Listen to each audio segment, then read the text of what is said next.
time, so coming at you live. Story time. I've been in therapy like all kinds of times in my childhood and youth, and in my early 20s, I finally began to kind of take that serious. Listen, seek out help, and learn the tools that were trying to be taught to me. And in my early 20s, I found a therapist that was good. He was really good. Listened and was relatable, and so he did all kinds of different assessments and tests and things like that, questionnaires and those kinds of things, which I had never done before, at least participated in. Maybe they ran me through some things, but he did. So I learned a lot, and I picked up different frameworks and tools. This was where I learned about being an introvert and what that meant and stuff like that.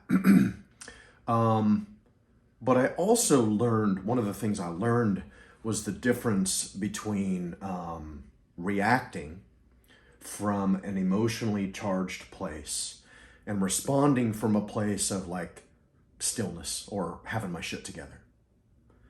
So one of the things that he did was, I don't remember what the thing was called, but it might be called the think, feel, decide model.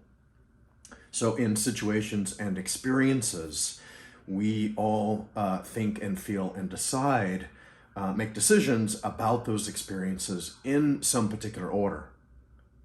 So sometimes we decide before we think about it or we feel it. And that at times will have negative consequences, and we'll do things that maybe we didn't think through because we just took action and made a decision. So I was really good at the decide before I thought about it or felt anything about it during that time. I did that really, really well. And I caused a lot of damage, created a lot of havoc in my life. And I had been doing that for a long time throughout my childhood. I would seemingly from nowhere have these, emotions bubbling up in me and driving me to speak and behave and do all kinds of really uncontrollable, wild and crazy shit. I say uncontrollable, but that was what I told myself. Until I learned that I was giving myself permission and I had control over that stuff. If I would change that order of how I was doing things, and I would think things through, and I would understand my feelings and have that dictate how I behaved and how the choices that I made and the words that I would speak. Basically the way I talk to people. So I wouldn't be lashing out and being destructive, and instead I would come from that place of probably like what I understand now to be, my more mature or higher self.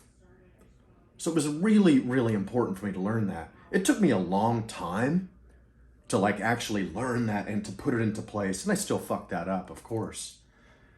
But it made a significant change in my life. And I started being less destructive and getting in less trouble in all kinds of things, jobs and stuff like that, where, I just told people to go fuck themselves and, shove it up their whatever and, have a nice day. But I also think it's important to state and share. There's also places then, now, different times in my life where I wouldn't make a decision at all.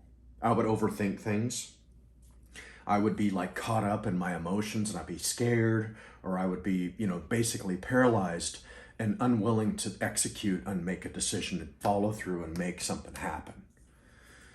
This is oftentimes in places where I was maybe trying something new. And, I was afraid to fail, or I was afraid that, I might show a part of myself that I didn't want to be shown. I wanted it to stay hidden. And there's certain parts of me that should stay hidden, like some destructive, horrible part. And there's other parts, not necessarily that they need to be hidden, but they need to be managed. It's not something I want to like present and show. But there's other parts that they should be shown. I should be showing my heart. I should be showing the deeper, more vulnerable parts of me. And so should you. So should you. So if you fail to take risks and you fail to, you know, execute on things, for me, and I think for you, I think that this is universal, we miss out on opportunities. And you know, like there's some things that are financial opportunities or business opportunities, but the ones that are most important to me are the opportunities to connect with someone at a deeper level, to open my heart, to connect with somebody and feel somebody. I don't really want to miss those opportunities because I've missed them, and I know the grief that I feel from not having access to connecting with people that I can't do that with anymore. So, but it's, you know, if it's business is your thing, rock and roll, do it, make it happen. So the what I'm presenting you is it time for you to chill out and sit still? Is it time for you to kind of come back and think some stuff through? Or is it time for you to take action? You know, is it time for you to, like, you know, quit lollygagging and to like make something happen? So I think it's important that you understand and you know which side you usually fall on. You take action, you execute too much, or do you sit still and screw around? And both have positive and negatives, as I've hopefully explained. And here's this, you know, there's probably something that you're screwing around on and you need to pull the trigger on it right now. And I think you should tell yourself the truth about that. Face it. And maybe pull the trigger, make a decision. So I think too, like accessing stillness to think things through, I do it every day. I don't try to, I do it. I think you should be doing it. And are you accessing stillness every day at some point or multiple points? And could you handle to do that more? And here's a good one. How do you stop yourself from overthinking?